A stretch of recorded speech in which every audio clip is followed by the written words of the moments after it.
Is this being, I was gonna say Awesome. being Yes. recorded. Okay. Okay. We don't want you to see behind the scenes that I'm a hot mess. No, I'm teasing.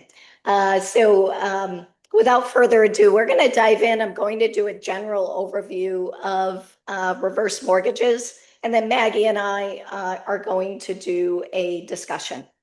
So, a little bit about reverse mortgages, as well as the asset, right? The asset of your home.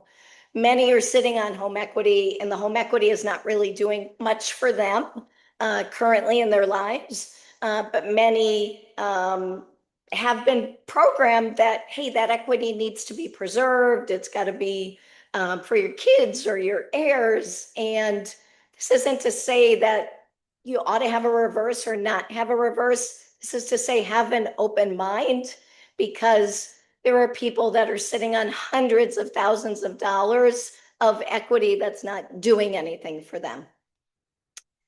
Okay, so let's understand what a reverse mortgage is. A reverse mortgage is a financing tool for seniors that are 62 or over. There are what's known as proprietary products in certain states where the person can get a reverse mortgage as young as 55 years old. Today, I'm going to focus a little more on what's known as the HECM product, which is backed by HUD, and it's a home equity conversion mortgage. So basically, what you're doing is you're converting the equity to do things for you, which you'll see in other slides. I'll give a general overview of proprietary as we go on. Um, Here's common applications to them. So with a reverse mortgage, monthly payments are optional. So, meaning as a senior, you would be responsible for your taxes or your insurance. If you're a planner that's on this, your clients would be responsible to maintain their taxes and insurance. If for whatever reason they've had difficulty in paying those, there are what's known as set asides where the tax and the insurance money can be set aside, so that way the senior is even gets extra protection to make certain that those taxes and insurance are paid. Um, it can increase cash flow because, hey, if your principal and interest payment is 1,000 or 2,000 a month, now you've actually, in essence, given yourself a raise because you've got those optional mortgage payments.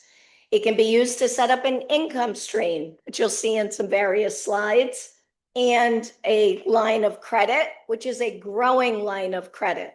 And we'll talk about that momentarily. Um, this is what I hear many times. It's not safe.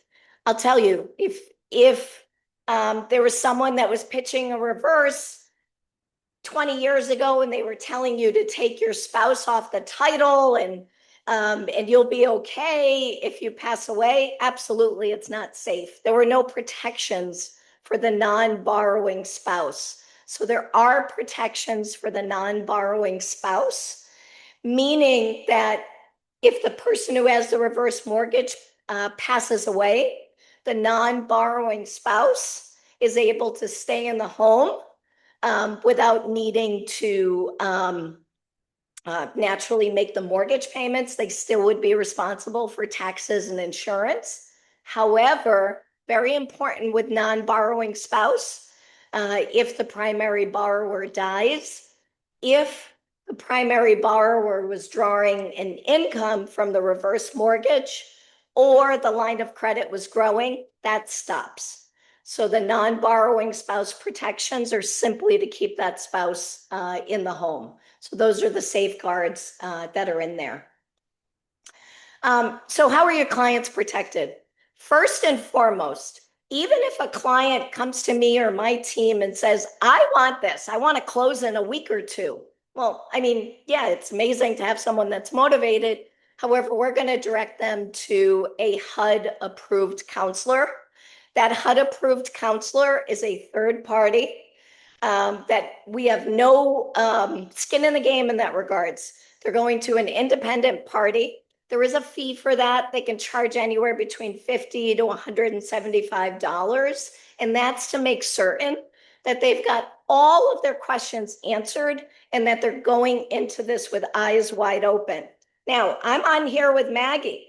Maggie calls her clients her people. Maggie is heavily involved. And when we were having the technical difficulties before, I do realize that some of the people that may be getting this recording or maybe on here may have someone. Now, if you do have someone, that's great. Just make certain that they're an active participant in what your retirement plan is. If you don't have someone or they're not an active participant or are very closed-minded, that could be a very large red flag. So again, the counseling is something to protect you. The other thing with bringing up Maggie and her people is that we welcome everyone that's involved. The kids, any other heirs, is there a CPA? Is there an estate attorney? Because we want as transparent of a process as possible. Also, for those of you that weren't on with the technical glitches, I'm dealing with a little bit of a cold. It's great. I'm starting to sweat. So It doesn't normally sound like this. I don't. Here is something else with reverse mortgages. Some people get worried. Where's my equity go? Now, if you end up in an upside down position and you pass away, these loans are non-recourse. HUD, the mortgage servicer is not going to come tapping on the shoulder of your daughter saying, oh, guess what? Your mom's $200,000 house, she owes 600 now, so we want that difference. It's non-recourse. These are not cheap loans. They're insured, and the non-recourse means that if you're upside down, anyone that wanted the house, hey, they don't need to pay it because the insurance covers that. Now, if they do want the house, they are able to buy the home at 95% of the appraised value. Again, monthly payments are optional. Some seniors may use this as a tax strategy to pay things down. That's over my head. That's why I asked Maggie to be here. Other ways, I brought up the non-borrowing spouse protections. I also like to say with non-borrowing spouses, if you've got the 84-year-old borrower with the 22-year-old wife, she's protected. There is no prepayment penalty. So if the home gets sold, or if you decide like, hey, you know what, I'm paying off my reverse mortgage, no prepayment penalty. The reverse mortgages that give the most value are the ones that are adjustables. We'll talk about that. There are caps to protect the consumers. And here's some of the mechanics. So with a traditional home equity line of credit, and this personally happened to us in 2008, if the market tanks, home equity lenders can reach out and say, you know what, based on the market, we're going to close your line of credit. That happened to us personally in 2008. It was really difficult. We gutted it out and, kept fighting the good fight, so to speak. But it was really difficult because we were using that. It was a really difficult time in the mortgage industry with the mortgage meltdown. I love what I do. That's why I didn't leave. And I believe like, hey, if you do the right thing, good things will come. Mhm. With a reverse mortgage, regardless of what happens to the equity, the growing line of credit continues to grow. I'm going to go through a slide that shows that. It'll show an example, and then it'll also show a real world example, like what happens if equity goes up or down. The way the loan balance is calculated, again, I realize I'm talking fast. You'll get copies of these. Is we look at what's known as the principal limit. That's based on what the maximum loan amount can be. We look at the youngest borrower's age. If they're within 6 months of their birthday, we can make them older. So if they're 69, we can make them 70. And then there's what's known as a principal limit factor. And HUD has tables that we use. Now, it's not as archaic as it was back in the day. There's software that figures that out for us. As a general overview, you're talking anywhere between 30% to 60% of equity that can be extracted. Again, very general, just to kind of give a general sense of this. Again, financing based on age, not interest rate. So this is where you see like, hey, the the younger you are, the less you can take, because at the end of the day, this is a product to help you live out the remaining years of your life. If you figured out how to live forever, tell me. But that being said, the older you are, the more equity that can be extracted. Now, with the growing line of credit, I have a really interesting slide that Maggie and I will talk about. So we're going to get back to that momentarily. All right, so here's some examples for you. I got to move my little Zoom thing. So this gives an example of if your value was appreciating at 4% annually. So we've got this green line here, I should say, is your home's value at a 4% appreciation. If you remember earlier, I had stated that with these two slides, this is the pie. I can't say the pie in the sky, but we have one that's a little more reality. Like sometimes values can go like that. But what HUD does is we use a 4% appreciation because that nationally is what has been seen. Now, here's the most powerful thing, the growing line of credit. I like the other slide that Maggie and I will talk about. But if this line of credit was established right at retirement and you never touched it, as you can see, that can grow to over $800,000. About every 10 years or so, we're seeing it double. And then as you can see, the reverse mortgage with the interest, the balance will increase. So now let's go to, hey, markets can go like this.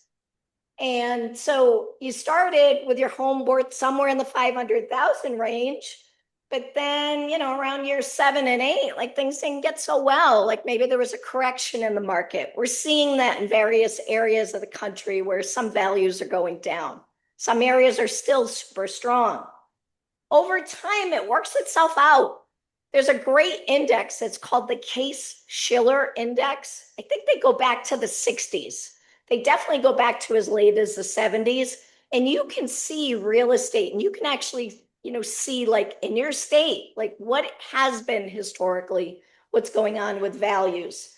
The line of credit will continue to increase.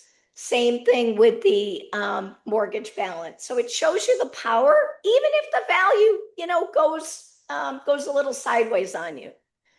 Now, here's something that's interesting about reverse is you can have what's known as a 10-year payment, not 10-year, because my voice is a little off, 10-year. I think if you're a teacher and you've been at a job a long time. 10-year, because we cannot, as lenders, say lifetime payments. But a 10-year payment means as long as the property is your principal residence, you are able to draw an income from it.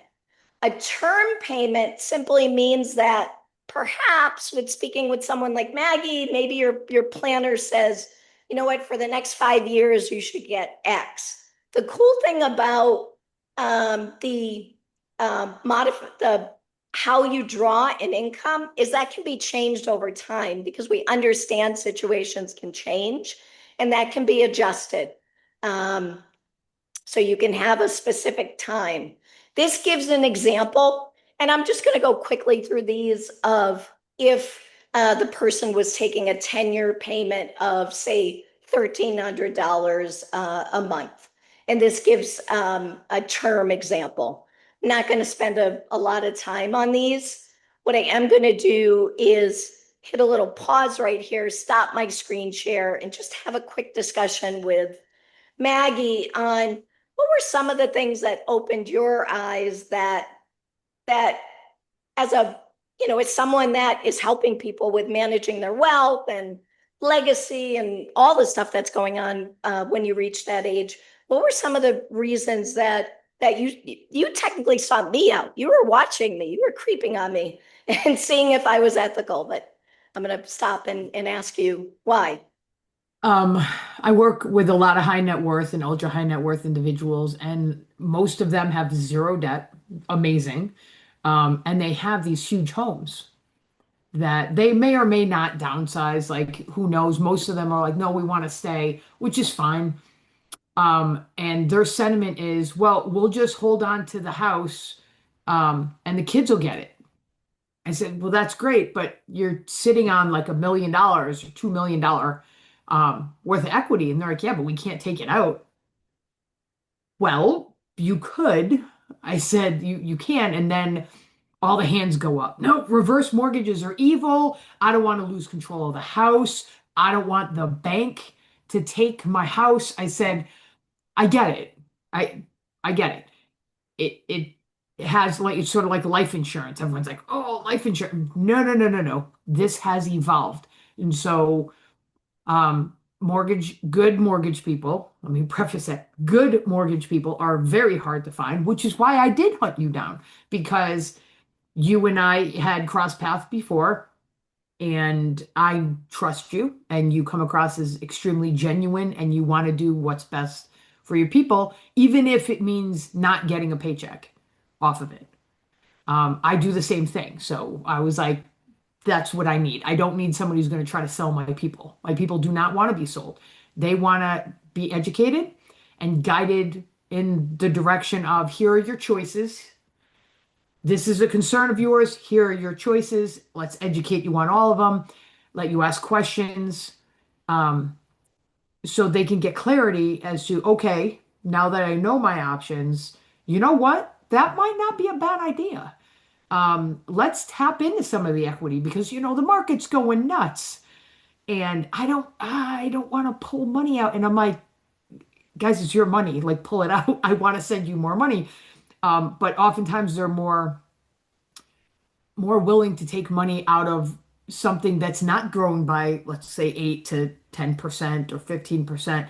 They're like, well, let me dip into my equity, excuse me, in my equity as long as I know I'm going to maintain control. As long as I can control when I take it out. So you don't have to have a steady income drawn off of it because a lot of people think reverse mortgage, that just means I now get income from my house. And no, yes, that's an option. I said, but no, not necessarily. If you have a small mortgage, then this can pretty much pay it off and you don't have to pay that anymore. And you could be using that. I have some people who are like, oh, I can access that equity to fund long-term care. Or wait, I can use that equity to pay for my Roth conversions. Oh, I didn't like I don't have to pull money out of the market, realize long-term capital gains. And no, you don't have to. And again, let's take a look at all the options. Yes, involve the CPA. Yes, involve the estate planning attorney. I feel that as an advisor, I need to work with those other key players because we're all on team, let's say, Suzanne. We're all on team Suzanne. Suzanne wants to get here. We all need to be rowing in the same direction. If I'm making decisions and I'm not informing the CPA or I'm not checking with the CPA or the estate planning, I might put my foot in it. I may be screwing up what my people have talked to with them. I might screw up the plan or they might screw up the plan. So we all need to be, kind of rowing in the same boat. And speaking of red flags, because I remember you saying that, if you have a CPA that's only processing your tax return, that's not tax advice. That's not tax strategy. That's tax preparation, which it's too late. And the same with the estate planning attorney. If they just, here's your documents, you're done, and you can never contact them again. You can't ask questions. And the same with your advisor. They're going to check in with me, my annual review. Retirement's messy. Retirement's messy. Lots of stuff happens. Lots of moving parts.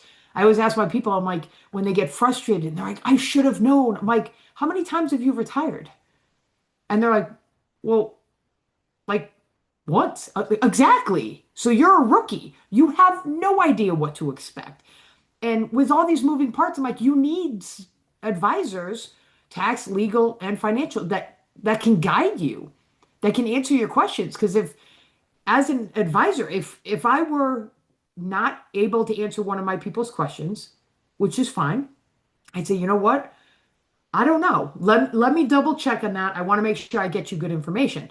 If you have somebody who's just not willing to take questions or is like kind of, oh, no, no, you're fine, you're fine, you're fine, kind of patting you on the head, that's a red flag. Like, get out. I should be able to ask you questions. I'm supposed to trust you with this retirement, this thing that I've worked for my entire life. I'm like, you need to be able to ask questions. And as an advisor, I appreciate having you to be able to ask questions to because I don't do mortgages. It's not my jam. So having somebody that I know is going to be forthcoming with me and kind of push back on maybe assumptions I've made or ask me questions in order to better guide my people, priceless. Thank you. And I know that you and I had a discussion, for the interest of time, and more than likely I'm not going to bring up the slide of the sequence of returns, which was something that I put as we were promoting this. We had a discussion, and sequence of returns risk, and you can explain this a little bit better than Yep. me, is, for instance, many people when they reach retirement, if, say, for instance, they don't have a business, or aren't still employed, that income stream is either, their required distributions, or whatever they decide that they want to take out for a salary or living expenses. There are times where maybe they shouldn't, because the math doesn't catch up, because the market, tanks, something happens Mhm. in the market. And I know you and I had talked about, we have a slide and we present it to planners and CPAs, and you said, well, that wouldn't happen with my people. And in one regard, that is a statement to how active you are in managing and watching what's going on with the market and paying attention to what your clients are doing. But can you speak to, if someone is drawing off their assets, shouldn't their person be proactive of, kind of figuring out like, hey, will this money Yes. continue to last?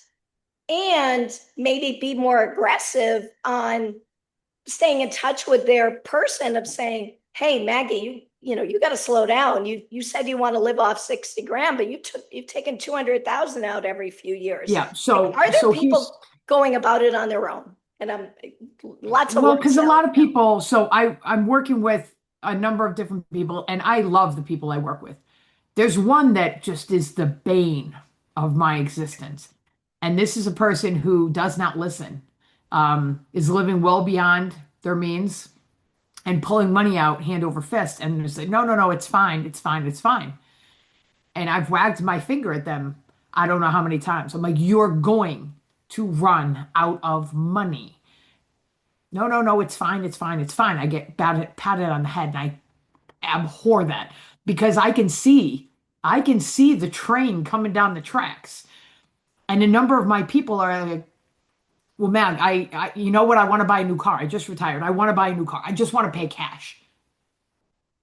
Don't do that. And I'll look at there. So I give everybody a financial overview. It's a one-page shot. And I'm like, well, what's the interest rate on it? Like, what kind of financing can we look at? If it's going to be reasonable, your money's making more money where it's at. I mean, pulling that money out, you're going to get taxed. So these big decisions, hey, Mag, I'm going to take a trip. I need 50 grand. Pull it out of my IRA. Whoa, let's have a conversation. I'm looking at your accounts. That's probably not the best place to pull it. That's not tax efficient. Um, we could pull it out of here. We could pull it out of there. Well, you have 120 grand in savings. Like, how about we dip into that? That's earning 0.01%. You could panhandle in front of your house for an hour and you'd make more money than you would in a year. Your neighbor would throw you a 20 just because they feel sad for you. Um, but so many people, they just pull it out of the biggest account. No one, and I mean no one out of my people has ever said, I want to pull it out of my equity. And let's say it's only appreciating at 4%. That's a high yield savings account right there. So if we're hitting rough waters, a lot of people don't understand sequence of returns. It's a fancy term. If you retire, let's say in January, and you start pulling money out, and then the market absolutely gets pantsed. If you continue taking money out, when the market rebounds, there's less in there to rebound. And therefore, okay, it'll start to rebound again, cool, but you've already taken out a huge chunk. What you want to do is you want to pause that, pull out of savings, pull out of a home equity line, like the HECM, you pull out of there because honestly, that's not going up and down with the market. Pause and then let your assets rebound, and then you can start taking withdrawals again. Because again, and we've discussed this, you don't have to steadily take money out. You can pick and choose. One of my guys did a reverse mortgage. He has two preteens, and he's a widower, and he still had a payment. He just retired, and I was like, all right, well, we do have options here. Like, let's improve your cash flow. And we're doing Roth conversions. And so we are using some of the home equity to pay for the Roth conversions along with some investment strategies. But he never knew that was an option. So not only did we eliminate his mortgage, he maintains control. He can sell the house. So when the boys are up and out, he can sell the house and downsize and pay off the reverse. And then, and you and I have talked about this, which is probably another webinar.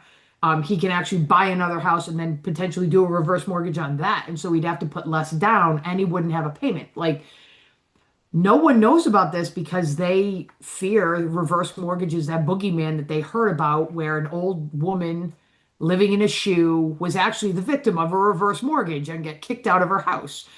And that doesn't happen anymore, thankfully. The system has improved because stuff like that should never happen. And if you have an advisor who is kind of patting you on the head and not really giving you, being, as you said, proactive. Hey, heads up, Suzanne. I see that you're heading into retirement. That's amazing. Like, I'm so excited for you. Um, let's take a look. Let's have a map. Let's have a plan going in, because you don't want to have to call up your advisor. Hey, John, what's up with this? I see that, I'm not going to have enough money to be able to do what I want to do, whatever. And then have the advisor back on their heels going, oh, my bad. I probably should have told you about that. Well, it's too late then. Like Irma getting your Social Security snagged. People are not hearing about this ahead of time, and then they're going to their advisors. Hey, what is this? Oh, I didn't know. Or, oops, sorry, I should have told you that. Like, you need somebody who's active, not day trading, very different, active in your financial life, whether you're buying a car, whether you're revamping the house, whether you're sending a niece to college, whether you're retiring and moving to Costa Rica. You need somebody who's going to be actively involved because there's a ton of moving pieces. And I always sit in, and Suzanne, you know that, I always sit in with my people because I can tell when my people are not asking questions. When they're all like, oh, yeah, yes. And I was like, I can tell right now you're not understanding. Like, what's your question? And they're like, all right. Well, I don't understand anything about that last slide or whatever. I'm like, you need to. You need somebody who's going to help you have those tough conversations and kind of like poke you when you need to. I always tell my people, like, you're not paying me to sugarcoat things. If you want sugarcoated, I'll get you a donut. My job is to have the tough conversations, make sure that you're prepared. It's like raising children. You prepare the child for the road. You do not prepare the road for the child. And it's the same thing in retirement. That is such a great analogy, the way that you put it. And speaking of that, of preparing them for it, long-term care comes up a lot Yep. For seniors. Some because perhaps they have a medical event, or perhaps they need to be in a facility for a short amount of time. Or they're Um, caring for a parent and see what's coming. yeah.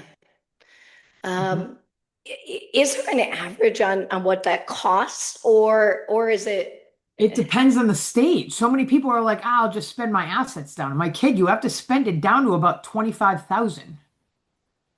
Like the couple I'm working with right now that I have in front, 5.2 million. That's a long drop. You're going to drop. $5.2 million to keep 20 grand. Are you insane? Like that's not going to happen. Also, if people are like, "Oh, I'll just spend it down," you're going to be put in whatever facility that has a bed. Like you might be an absolute crap hole, and no one wants to do that. Long-term care, people want to be in a space. I mean, it's bad enough. Talk about adding insult to injury. It's bad enough you're not at home. People want to be in a nice place. That could be 100, 200 a year. It depends on the location, but it's going up every single year because more and more people need it. And people are like, ah, long-term care, blah. Okay, I get it. Long-term care insurance is a dying product. I agree. I get it. But the risk is there. And so to be responsible with your retirement, you have to mitigate that risk.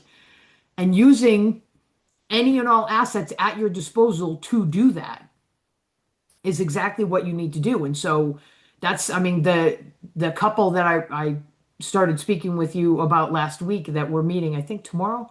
Like that. That's exactly it. They don't have kids, so it's not like, hey, Johnny is going to come and care for mom and dad. There is no Johnny. They're on their own. And coupled with that is when one of them passes, then the other one's definitely on their own. So it's like you need to plan for these things so that you can pay for your own care.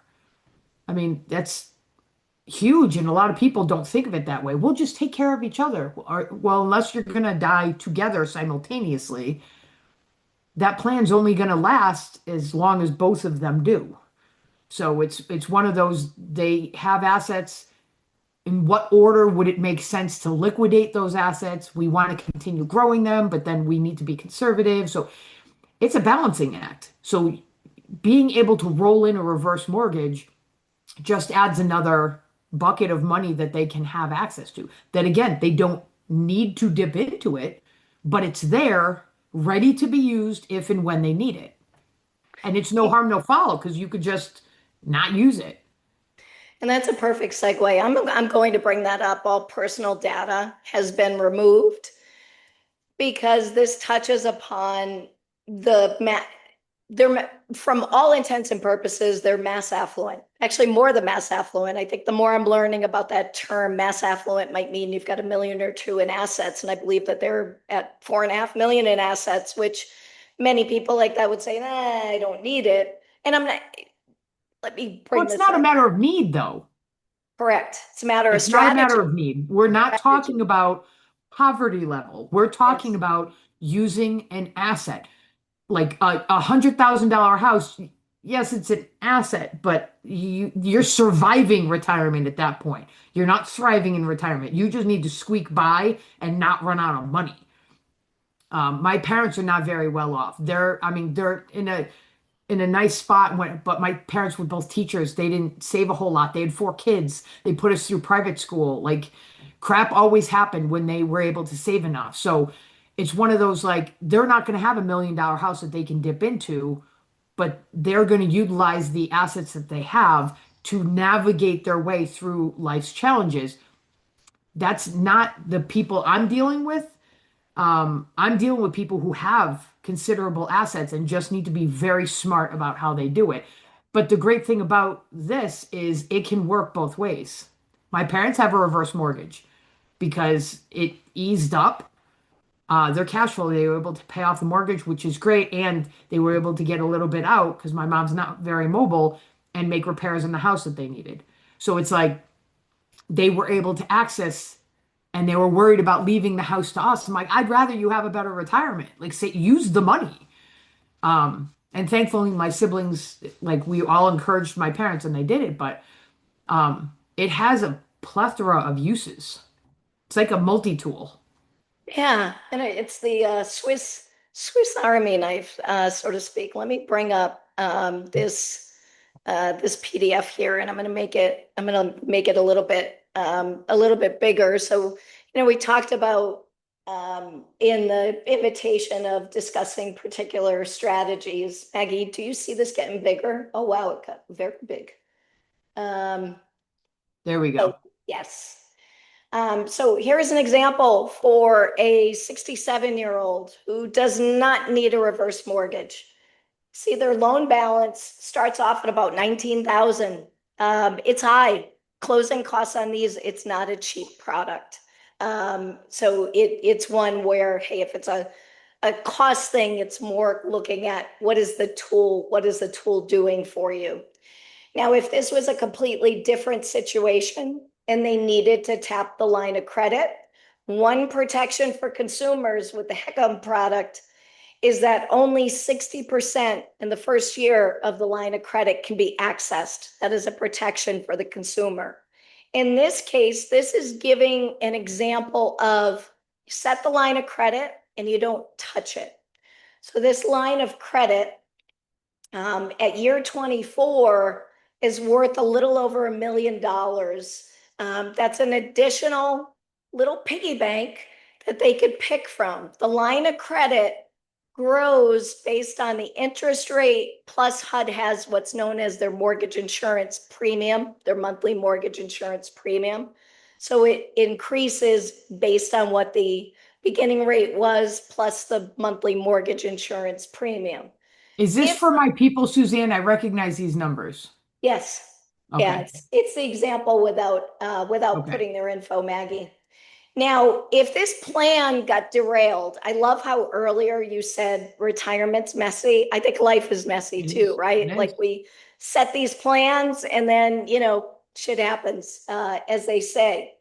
Let's say year 12, something happens. Year 12, their line of credit has grown to 434,000. So should something happen, they've got the ability to be able to pull from it.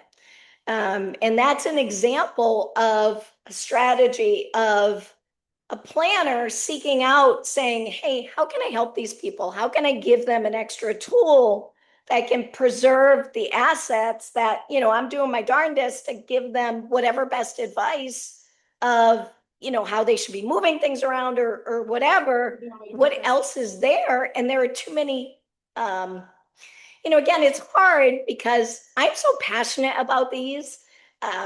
We're striving personally to get our home paid off to be one of these types of folks, to just Mhm. have it. It's there. If love my Peter Brady voice, it's there. And if something should happen, now there's something additional that can be pulled from because on one end, if we end up in an oh crap type market and the assets are going backwards, now the asset of the home equity can be used. And I know you and I have spoken about that closed-mindedness sometimes of planners, or maybe they only take their education so far. What's really struck me about you is that you have all of these people like on your team. And, for instance, you may not be an expert on that 1031 exchange, but you've got that person that does that. You've got my team that helps out with reverse. Um, what is it with those in the planning world that, I mean, is it just that I know you had the example when I was at one of your sessions of, you're going up the mountain and it's a Yep. different, and I'm sure you have to wear both hats because I live in both mortgage worlds, right? I'm helping people at first time home buyers, then I'm also helping the retirees. Yep. Those are different Oh, skill it sets. is. But you have, so you think of it this way. And what Suzanne is referring to for those of you who are going to watch this recording is going up Mount Everest. You have one guide that gets you up the mountain that has a certain skill set. And then coming back down off the mountain, there's a different guide because that's a different skill set. More people die on the way down than they do on the way up, which is ironic, the same as life. So people die on the way down. Um, but a lot of advisors are investment guys or investment girls, and that's what their jam is, investment. Merrill, I have a very good friend who works as a Merrill advisor, and it makes me scratch my head every time I have a conversation with her. They don't believe in insurance or Fisher. They don't believe in, we'll invest our way out of it. insurance is almost seen as like a bug in the system. Like, yeah, whatever. No, definition of insurance is transfer of risk. And so many advisors are just like, no, no, no, stocks, bonds, mutual funds, ETFs, that's what I'm doing. That's my jam. That's the fix for everything. Well, if you only have a hammer, everything is a nail. Everything's a nail. I do not like being limited. That's why I am licensed in home and auto. I'm licensed for Medicare. I'm licensed for long-term care. I'm licensed for life insurance and investment. I have a Batman utility belt because I don't know what my people are going to bring me. I have no idea. So I want to be able to speak to them about anything. 1031 exchanges is a great one. I'm working with one of my people on it this afternoon. Um, you have to be prepared. Like if you're going to truly be an advisor, you have to be prepared to discuss anything in their financial life. And if I'm not an expert, and I'm not an expert on everything, right? I have a go-to person, like my mortgages. You're my go-to.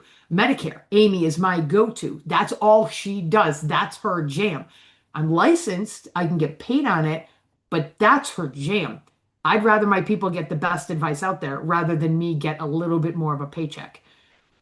You put good out into the world, good will come back. Totally agree. So I hand my people over to people that I trust. A lot of advisors don't do that. I'm afraid I'm going to get sued. If you get sued for trying to do the right thing for your people, that's a risk I'm willing to take. I'm sorry. It's if I'm trying to do the right thing, I believe that I'll be taken care of. It'll be fine. But a lot of advisors, one, they don't know about it. They don't continue their education. I'm already licensed. I'm good. I haven't read a book since I got licensed, and we're proud of this. Interesting. It's concerning. That's concerning. Or I don't know anyone to refer them to. Okay. And again, that's lack of effort. You should be trying to meet people. Or three, they're not going to get paid on it. Why am I going to put forth effort on something I'm not going to get paid for? I work for a living. I don't volunteer. I'm like, well, let's be honest here. I'm not going to get paid for the time I sit with my couple with you tomorrow or Friday. I'm not going to get paid for that. But you know what? I handle their assets. I get paid a management fee to handle those assets. I get paid every month. Well, they pay every quarter, but like I make a draw every month. I'm getting paid regardless of if I'm actively making trades in their account. Don't I owe them a little bit of time? Yeah, I do. Like, and that's how I see it. The management fee for me is paying me for my time that I'm spending with you and advising them because I'm not doing that for them every day for hours. I'm not. And some advisors, I mean, you charge somebody 15 grand a year. Are you really like I would doubt some of those advisors even spend 15 hours. And that's $1,000 an hour. Yeah. Come on now. Mm. So it's a mindset of I don't want to learn. I don't want to meet people I don't already know. Kind of an oxymoron. And I don't want to do things I'm not going to get paid for. And they won't tell you that. But that's exactly what it comes down to. Be like, well, I'm not interested in that. But if your people are, you have to be. I can't say mortgages blow my hair back, but if it's going to be a tool that can help my people, I'm reading a book about mortgages. Like, that's just the way that goes. I actually just mailed one out to one of the people that we're about to be meeting with. Yeah. Um, but not every advisor is an actual advisor. A lot of them are just investment guys or investment girls. And people in retirement need planners. They need advisors. They need somebody who's going to pick up the phone on a Saturday morning because they are freaking out over something they read or whatever, and they have questions. My people always, I'm so sorry to bother you. You're not a bother. Like, that's what I'm here for. Don't crank call me at 2 a.m. on a Tuesday, but you have a question, of course, you reach out. But they're used to their other advisor who would kick them the voicemail in the office or have an assistant get back to them. You Yeah. don't have an assistant handle your people, especially when your people are concerned about something. Like that shouldn't happen, but it does. Yeah. Well, I want to give you a huge thank you for this, of helping me spread the word and, just being someone that is completely client centered and always wanting to do the right thing by your people. I truly, truly, truly appreciate this. No And worries. yeah, Anytime. all right. I'll be talking to I you soon. I love our chats. All right, Feel awesome. better. Thank you. I'm gonna We'll go see you later. sweat. See ya.